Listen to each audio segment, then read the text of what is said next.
Las Vegas thinks there's another big move coming for the New Orleans Pelicans because otherwise their regular season win total is a little weird. I'll explain in today's episode of Locked On Pelicans. Let's go.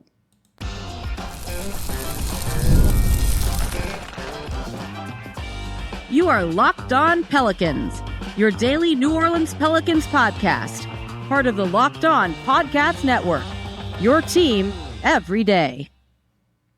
Welcome to another edition of Locked On Pelicans, the daily podcast covering your favorite team, the New Orleans Pelicans and NBA, part of the Locked On Podcast Network, your team every day, available wherever you get your podcasts and available on YouTube. I'm your host, Pelicans Insider, credential member of the media, Jake Madison, at NOLA Jake on Twitter. Here with you on this Wednesday, we're going to look at the FanDuel over-under regular season win total for the New Orleans Pelicans. And it's a little funky. We're going to break it down in today's episode of Locked On Pelicans. Today's episode of Locked On Pelicans is brought to you by Game Time. Download the Game Time app, create an account, and use code LOCKEDONNBA for $20 off your first purchase. Terms apply. And of course, thank you for making Locked On Pelicans your first listen today and every day. We're here Monday through Friday, the number one podcast covering everything you want to know about this Pelicans team. So please subscribe wherever you get your podcast and join over 10,000 Pelicans fans on YouTube as well. So FanDuel posted the regular season win totals for every NBA team, and the Pelicans one was not what I was expected. It came in at 45.5 for this coming regular season. The Pelicans won 49 games last season, so this is fewer games than what they did last year. Is that Vegas saying they expect the Pelicans to be worse? There's a couple of things that are a little funky with this, and we're going to kind of dive into it today. But I think to start with, Vegas seems to be a little bit lower on New Orleans right now. And I think there's a couple of reasons why. One, there's always the open question of Zion Williamson's health. He did not finish the regular season, or the postseason for New Orleans, I should say. He didn't play in that first round loss to the Oklahoma City Thunder. I wonder if there's a couple of questions about his health, just the ability to stay healthy throughout the course of a regular season and how that could impact wins. Brandon Ingram is still on the team. There's no real elite starting center here. Do they have questions around the fit? And I think that's an open question between Zion and Brandon Ingram. But not just that. You have Trey Murphy. You have Herb Jones, DeJounte Murray, as well as CJ McCollum still in the mix. How is that all going to work? What's the starting lineup going to be? We don't really know these sorts of things yet. We don't have answers to those questions. And if Vegas doesn't, I think they're going to be reluctant to set a higher win total on this as well. The other thing with these numbers, with all the ones, and we'll look at some of them even more in depth here, is that, look, this is designed to get people to kind of wager on it. So this is not necessarily the most accurate predictor of where teams are going to fall, but it does give us a pretty good job. The way I kind of view these over-unders is, the first reality check you get after the offseason, after the draft, after free agency, after trades, you might be feeling really good about the team, and then Vegas comes in and kind of slaps you upside the head and is like, absolutely not. Or Vegas might say, no, you're underrating some of the moves there. And given that these lines aren't exactly there to lose money, I think you see them get fairly accurate overall. And so the Pelicans being at 45.5, I think kind of speaks to some of the skepticism around not just the DeJounte Murray trade. I think that one makes sense, but the rest of the roster. We'll talk about this later in the week, that the second unit is going to be very different, and they're going to probably have a very different play style. Will that work? Will it not? And those are the type of open questions right now. And I think the biggest one still is who's starting for the Pelicans on opening night. We talked about what Daniel Theis can bring to the team in yesterday's show for the everydayers out there. If you're not an everydayer, you should become one. I do think he can add some things to the team that, if you're not looking at the nuanced look of the New Orleans Pelicans here, doesn't seem that exciting of a signing. And while I agree he's not the be-all, end-all here and was likely going to be out of the league versus in it had the Pelicans not come calling, there's still some things he does that fit this team well. And with the overall amount of offensive talent on the roster, your center position just needs to rebound and maybe block a couple shots. But given that their defense has been good on the perimeter without rim protection, that center doesn't even need to block shots. They've had the sixth best defense. Defense has been their identity the past couple of years, and that's without a rim protector. I think they can be fine without one. If you get one, if you get that type of production from someone, Misi, Matkovic, or whoever, that's only a good thing. Don't get me wrong. I would like more rim protection on the team than not. I just don't know if it's like you have to have it, otherwise you're going to be a failure, because they haven't been a failure the past 2 years. I don't know if Vegas is kind of taking that into account when it comes to these FanDuel over-unders. 45.5, by the way, puts the Pelicans 8th in the Western Conference, a play-in tournament team. That feels like it would be a disappointment this year. But there still are a lot of big questions around the Pelicans right now. And that's something that I think, it's going to take training camp, maybe preseason, to figure out. But does 45.5 wins mean the Pelicans need to make another move? Does this mean they need to be even more aggressive than they probably are and going to try and get a big man to bring in a starting caliber center on this team that just doesn't really have a proven one? Daniel Theis kind of included and excluded from that statement. I think the answer to that question, to people outside of New Orleans is yes. When you look at kind of power rankings around the league and, kind of national media who doesn't have like the boots on the ground perspective of things, and I think that's important, is saying they're good, but something feels a little bit incomplete here for this Pelicans team. To get an over-under that's lower than what you had last season feels like, maybe the offseason is incomplete for the Pelicans here and how people around the league view the team. So that's something that's worth keeping in mind when it comes to this. We met like the roster. I think they're more talented than they were last year. I don't think losing Jonas Valanciunas is the be-all, end-all. I think of a couple games he kind of won single-handedly in a sense for New Orleans, but I don't think you need him to do that when you have all of these other players, and if you can figure out the right type of rotation, easier said than done. And there's something I want to talk about with that I'm going to hint at in the next segment, that I do think you can end up being better than you were last season, not by without it being that hard to do either. But admittedly, I err a little bit on the side of optimism when it comes to looking at this team. I will fully admit that. But I do think they could push for a top 4 seed, but right now Vegas doesn't seem to think so. Do you agree? Do you disagree with the 45.5 wins? What's the number you think right now, the early win total prediction that you have for them? Let me know in the comments down below. But if they want to get a starting center, Evan Mobley just signed a max deal with the Cleveland Cavaliers. Does that mean it's easier to get Jarrett Allen right now? Not so fast, and I'll explain why. That's coming up here next in today's episode of Locked On Pelicans. Today's episode of Locked On Pelicans is brought to you by Game Time. Look, it's the summer, and that means Major League Baseball is going on right now. And Game Time is an authorized ticket marketplace of Major League Baseball, which makes getting tickets faster and easier. I was just recording Locked On NBA with John Corrales from Locked On Celtics, and he said he literally had just used Game Time to buy Red Sox tickets. But whether it's the MLB or the NBA when it's in season, if you want theater, comedy, concerts, Game Time has everything. And they have last minute deals. You can save up to 60% off by buying last minute for sports, concerts, comedy, theater, and more. And what I love is they have the seat views. Get a panoramic view from your seat in the app before you buy, so you get the exact tickets that you want. So take the guesswork out of buying MLB tickets with Game Time. Download the Game Time app, create an account, and use code LOCKEDONNBA for $20 off your first purchase. Terms apply. Again, create an account, redeem code LOCKEDONNBA for $20 off. Download Game Time today. Last minute tickets, lowest prices guaranteed. And thank you for making Locked On Pelicans your first listen today and every day. We're here Monday through Friday, the #1 Pelicans podcast, covering everything you want to know about this Pelicans team. So please subscribe wherever you get your podcast. Join over 10,000 Pelicans fans on YouTube as well. And become an everydayer. That means you listen Monday through Friday to Locked On Pelicans. For your second listen, Locked On Saints training camp underway. We have updates on Alvin Kamara. I was literally getting texts from Ross Jackson, host of Locked On Saints today, about training camp. He is boots on the ground in California, in Irvine there at the practice. So subscribe to Locked On Saints. Make them your second listen today. Okay. And now let's go into a little more trade talk. Without diving deep into it, because I even need a break from it a little bit, but it's the biggest story around the team right now. Vegas is basically saying the Pelicans need to make a move. Vegas is saying the Pelicans need to do something with the center position. 45.5 wins, lower than what they were at last year, is, and by a good bit, right? Like that's not a one game difference there.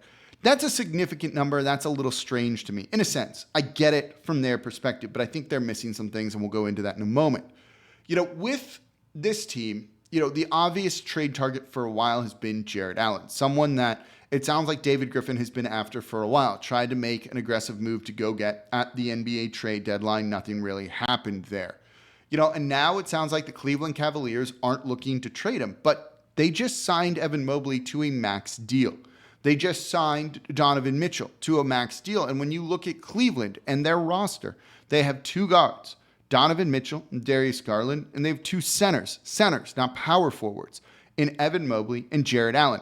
There's a lot of redundancy there. Their wing positions, while I love Tristan da Silva, he's on the Magic. He should have gone to the Cleveland Cavaliers. They took, was it Jalen Tyson? Like, as much as I like him, that's not the answer to what they need in the Eastern Conference, where wings are what the Boston Celtics have, like, just all over their roster. You need wings that can score in the East to keep up with Boston, and I wouldn't say that the Cavaliers have that, really. So wouldn't it make sense then, now that you've signed Evan Mobley and you're committing your future to him, and it's not like when Jarrett Allen is up for another contract that you want to go in and just give him sort of max money or big time contract like he would probably demand to be with another guy that is also making that sort of money. So it seems like on the surface of things, they should trade away Evan Mobley. But here's the thing. It doesn't sound like they're going to do that. When teams are underperforming, and I think the Cavaliers are one of them compared to expectations, you kind of go through a checklist, in my opinion, before you really shake up your roster for the most part. It starts with usually a head coaching change. It's easier to change head coaches than it is to remake your roster. Look at what the Milwaukee Bucks did this season.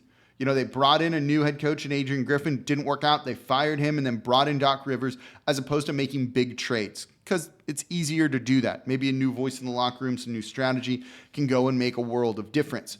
We'll see for the Bucks. For the Cavaliers, are kind of at that stage right now, like the first triage point, checklist item. I don't know what I'm saying. When you're triaging a team, the first thing you got to check off, there you go, is changing your head coach and just seeing, because it's easier to do that than the roster. There's also Kenny Atkinson, who has ties to Jarrett Allen. And I think that's overblown, right? Everyone's being like, oh, Kenny Atkinson, Knicks trading him. I don't think so. I think the Cavs just want to see their guys. Kenny Atkinson isn't the GM. The GM hired Kenny Atkinson. They were probably on the same page with this, certainly, but I don't think it's like Kenny Atkinson pulling the strings here. I think they just want to see what they have with their team. And if it doesn't work out, they'll be aggressive at the NBA's trade deadline towards shaping it in the way that they want. I'm a little skeptical it's going to work, though. The other thing to keep in mind is Jarrett Allen's making just $20 million this year. If you bring in, we just said you're not going to pay Jarrett Allen big money and Evan Mobley big money. But does that just basically mean you're just not going to pay someone else significant money, like a fourth or a third guy? You're committed to Donovan Mitchell. You're committed to Evan Mobley now. Does that mean that you're just not going to really pay a third guy? We've seen the league go from trios to duos with that. It's tough to win and to balance your roster out when you have three guys making $30+ million. I mean, look at New Orleans right now, kind of in that similar situation, almost four guys doing all of that. So Cleveland, instead of trading for $36 million Brandon Ingram, then giving him an extension that's worth more than that, would it be better just to keep Jarrett Allen in his $20 million a year contract this season and next season? And the answer to that might be yes, really might be yes, that is way easier to do than trading for it, less expensive and things like that. So that's, I think, a way that the Cleveland Cavaliers might go. And that's, I think, what Vegas is hoping New Orleans is going to do, is going to make a move like that. And that then would change the win total. But as it stands right now, they basically are saying this team needs to make a move, but because there isn't a move out there, we're going to keep this a little bit lower for the time being. That's what Vegas is saying right now. Vegas is also missing some things when it comes to this team. One of the things that we highlighted and talked a lot about last year, right? This Pelicans team, were they good in the clutch? Were they good in clutch situations? The answer to that is absolutely not. This team, when it came to net rating in clutch games last year, finished 24th. They had a negative 12.1 net rating. They were a bottom 10 team. 1, 2, 3, 4, 5, 6. They're 7th worst team when it came to net rating in the clutch. When you look at their offensive rating in clutch situations, it's even worse. They were the 5th worst team in terms of offense in the clutch. Enter DeJounte Murray. This, I think, makes the Pelicans better in close games, in clutch situations. Whether Zion is playing or not, you now have a point guard that can organize your offense, run your offense, and try and get you buckets rather than it being Brandon Ingram one-on-one or just the point Zion show where he's trying to attack the basket and they're building a wall. You have another credible threat out there on the court right now in DeJounte Murray, and I think that's going to go a really long way for the Pelicans in helping them try and win some more clutch games. In the clutch this year, they went 14-15 in games that entered clutch situations. 29 games played, they were slightly under 500. If you change this just a little bit, and we saw how many games were 1 or 2 or 3 plays away from being dramatically different, it feels like that's a way to get like 5 wins for this team, right? It feels like that is such a big area of improvement for New Orleans that if DeJounte Murray can do that by himself and help this team, they're going to win as many games as they won last year, despite some of the obvious issues at the center position. That's an encouraging thing for me. You know, that's the type of stuff that I don't know if Vegas is looking at and getting into like kind of the nitty-gritty details with some of these teams. Is this team should be better in the clutch. It's also tough to try and figure out what type of improvements you're going to see from coaching staffs, from head coach Willie Green too. But while I don't think his seat is hot or anything like that, there's a little bit of warmth you would imagine to it. And he needs to show some improvements too. And I think he knows that. And so he's going to go out and try and do that. Hopefully, we think. You know, all of that stuff I think does actively matter for this Pelicans team and what they're capable of accomplishing this season. So getting better in clutch situations, I think, is the type of thing that is really going to elevate them and maybe help them blow past that 45.5 win total. That's kind of it. But maybe this is also the balance, right? Maybe Vegas wanted to make the Pelicans have fewer wins than 45.5 or set that win total lower. And they know that they'll improve in clutch situations because of the DeJounte Murray trade and, you know, various other factors like that. So those are the type of things here, I think, that you look at and go, oh, okay, this is where it gets kind of interesting with this FanDuel number.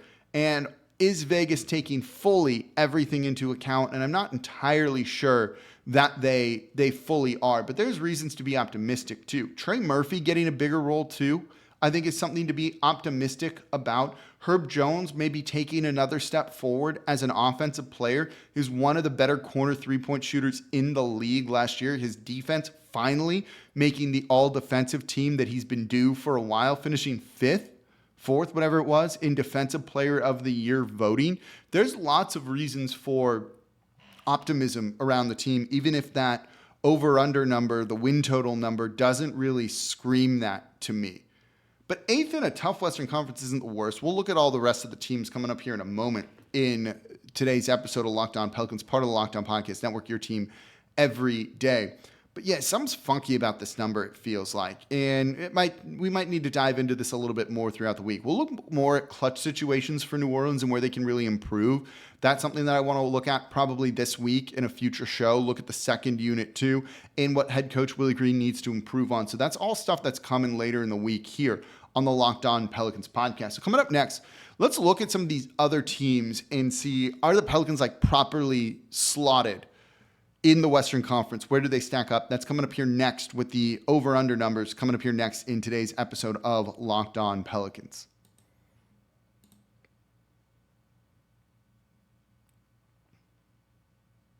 And thank you for making Locked On Pelicans your first listen today and every day. We're here Monday through Friday, the #1 Pelicans podcast, covering everything you want to know about this Pelicans team. So please subscribe wherever you get your podcast. Join over 10,000 Pelicans fans on YouTube as well. And for your second listen today, Locked On Sports Today, a free 24/7 sports streaming channel programmed for you every day to bring you the biggest stories without all the yelling. Locked On Sports Today brings you can't-miss analysis, opinions, and news, streaming 24/7 on YouTube or the free Amazon Fire TV channels app, part of the Locked On Podcast Network, your team every day. I just recorded Locked On NBA, which is going to be out on Wednesday. It'll be on Locked On Sports Today.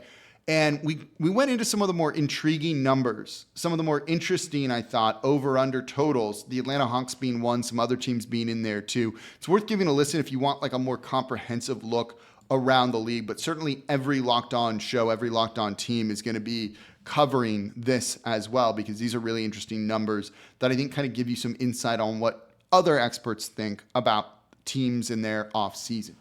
So let's look at where the Pelicans stand here. I said they're 8th in the Western Conference, but let's look at some of the other numbers here. Oklahoma City Thunder, I don't think we really have a problem with them being number one. Their total is set at 60. Whew, that would be extreme. 56.5. They're second best in the league behind the Celtics, who are 58.5. Next in the Western Conference is the Minnesota Timberwolves, 52.5. I don't really have a problem with that. That's about where they were last year. The Denver Nuggets at 51.5, worse than what they were last year. They're third. I think everyone probably agrees those are the top three teams.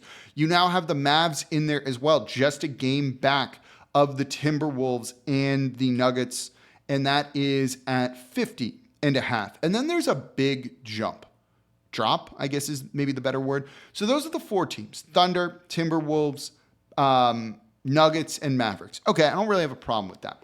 Fifth, a big drop down, 4 wins lower, is the Sacramento Kings at 46.5. They're tied with the Phoenix Suns, who are at 7th at 46.5. 1 game behind them is the Memphis Grizzlies, who, that actually just changed. That's interesting. They're now at 47.5. That has changed since I was planning this out here. They're right in there. And then you have the Pelicans at 8 at 45.5. After that, it's the Lakers at 43.5. The Rockets at 43.5, along with the Golden State Warriors at 43.5. And then the most interesting one to me that I talked a lot about on Locked On NBA is the Clippers at 40.5. They won 51 games last year. They dropped to 40.5 here. So the Grizzlies jumping up from where they were last year to 47.5 makes sense. John Morant's going to be healthy. Everyone's going to just be healthier for him. They dealt with like as many injuries as you could imagine. They also addressed their biggest need with a somewhat NBA-ready guy in Zach Edey. And so they're going to jump right back into contention. They still need to figure a couple of things out. John Morant can be a little combustible at times too. Worth keeping that in mind, but I don't really have a problem putting them kind of 5th, 6th, somewhere in the league. The Kings at 46.5, they made that big move for DeMar DeRozan, which I don't think makes them worse. I don't think it makes them better. They won 46 games last year. So they were kind of right in the same mix that move wasn't maybe as big as people thought it was going to be. And if anything, I do wonder about the fit with DeMar DeRozan and Domantas Sabonis and De'Aaron Fox on that team. So maybe they take a step back. I think I would put the Pelicans ahead of the Sacramento Kings purely based off of, when you look at what each team added, was DeMar DeRozan truly, really the missing piece for them? No, I don't think he was. I think it's a bad player to have on the team, but I don't think that that's like the type of move that really elevates them above the New Orleans Pelicans whatsoever. That's the one that I really kind of have an issue with. The Phoenix Suns at 46.5, I don't know what to make of that team. Like, there's so much talent, top-end talent there. They should be good, but if they don't play, they're not going to be. And there's like a stunning lack of depth on there too, and no real ability because of the second apron to be able to make moves that improve them. The Lakers are worse than they were a year ago, with more miles on Anthony Davis and LeBron James, and a rookie head coach who, doesn't have much coaching experience in JJ Redick. It's a big question. The Rockets have a lot of nice young players, but don't have that track record of winning, or maybe that bigger superstar they need to really take them above. The Warriors got worse. The Clippers got significantly worse in the sake of just skirting the second apron, and what I thought was a massive overthink and a pretty dumb move on their part here. They're on the outside looking in, not even as a play-in tournament team right now. So the door, I think, is open. You look at this, the Suns could easily combust and blow up and not be good. We saw them get swept in the first round this past year. The Memphis Grizzlies are a little untested again. The Minnesota Timberwolves, their big move was adding a 6'1" rookie point guard to the roster. Is that making you better? The Denver Nuggets got worse too. I think there's some portion of a door open for New Orleans to really get aggressive and go all in if they can really figure out what those moves are. But it's a slower part of the offseason right now, so we're not really expecting a ton. That also means help me plan out Locked On Pelicans by letting me know in the comments down below what you want to hear on the show or on Twitter @NolaJake. We'll see. What do you think? 45.5 wins for the Pelicans. Sacramento Kings 1 win above them. Memphis Grizzlies 2 wins above them. That correct? Incorrect. Let me know what you think in the comments down below. And that's going to do it for this episode of Locked On Pelicans. I appreciate you all so much for listening. As always, I'm your host, Jake Madison, @NolaJake on Twitter, and I'll be back with y'all tomorrow.